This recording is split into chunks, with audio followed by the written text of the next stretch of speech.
Hey guys, in this video, I'm going to show you how to allow camera access to the Sora app on your iPhone. Wow, this one's super easy, but you gotta make sure you follow along so everything works perfectly. Anyways, let's break down the steps right here. First off, what you're going to want to do is open the Settings app on your iPhone. It's that little gray gear icon right there on your home screen. Once you're in, scroll down until you see the section that says Apps. Oh great, we're already halfway there. Now, look for the Sora app from the list. Tap on it. Over here, you're going to see all the permissions like camera, microphone, and notifications. To allow camera access, just turn on the toggle next to camera.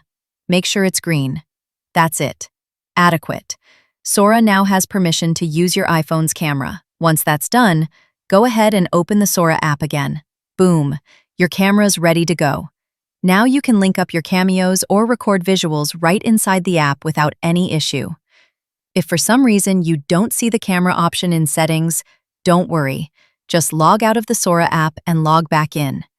The next time you open it, it's going to call on you to allow camera and microphone access right from the start. Tap Allow when that pops up. That's it.